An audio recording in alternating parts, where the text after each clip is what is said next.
1994, November 11th.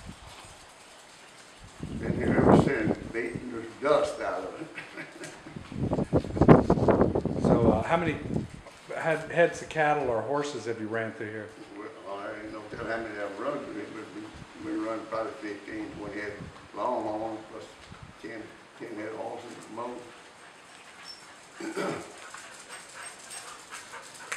Yeah. Oh yeah.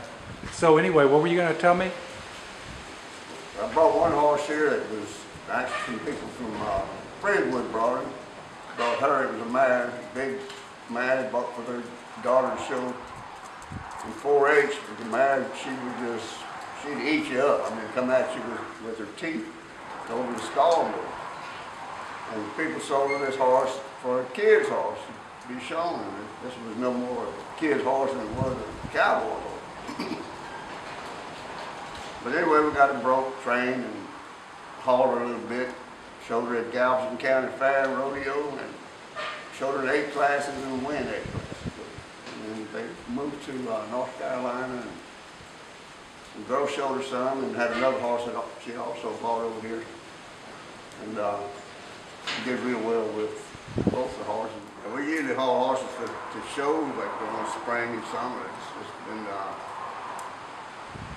hard here lately. Fuel going up, feed going up. This thing's dragging like they used to. This lady asked me one time what kind of horses I train. I said blenders, which is pretty close to right. Everything I've hauled, we've won with, and the owners have won with. Makes it worth every dime you spend and every second of time you put in. It was looking at and thinking. Be thinking on your past history and show it. Goes back a long way. Back in the 60s over here in Houston. Running horses in the 60s, show horses.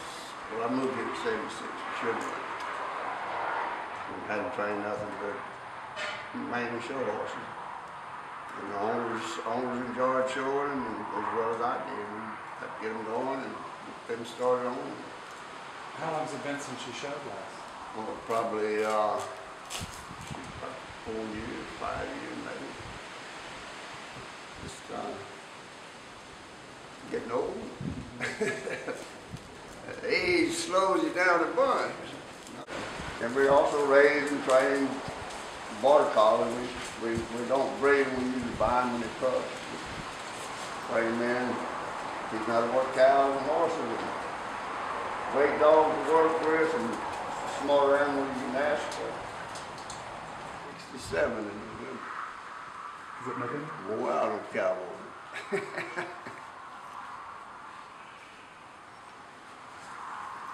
Cool. So you see yourself staying here for how long? I don't know. Some of these property prices have gone up considerably since I bought this place, and that'd be something to retire on. Good money, and to deal with a smaller place just as easy as this one. It's not that it's a big place. It's just you got to stay on it all the time. Something to get out or get loose or break something. Whatever I could ag, you can minimum, because that helps on your taxes and stuff. And we always want to run cows and horses. Do some yard ornaments anyhow. And this here is kind of more like storm and wind. Shaking things loose.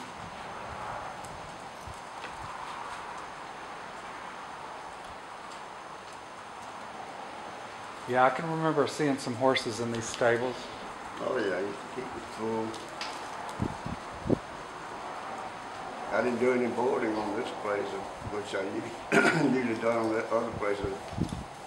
You were just training horses, just kind of breaks your crowd down when you don't have people in and out when you're not here. Really want them in and out, especially where you live.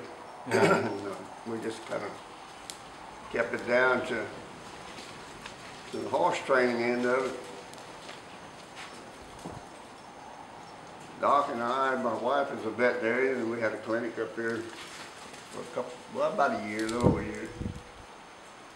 And then I had to have some surgery, so we had to shut it down. But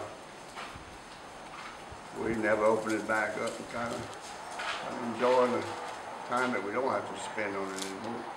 Because there were so many people coming through the... Oh, I'd have people coming thinking I was a vet. Most of the time I'd have to argue with them. No, I am not a vet. My wife is a vet. But Well, don't you think that's a compliment, though? You know, I don't know. People just taking people for granted. For granted and not listening to nothing you say. But we shut her down anyway. Then you sold the trailer? Yeah, we sold it about a week ago. Yeah. So you ready for a hot summer? No, never. Ready for some green to come up on this pasture. It's real bad out. And brown, no grass.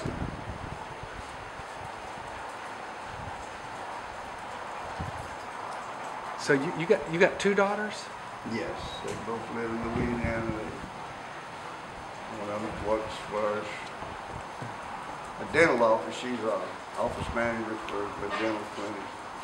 And the other one, her and her husband own a meat specialty operation in Southwest Louisiana.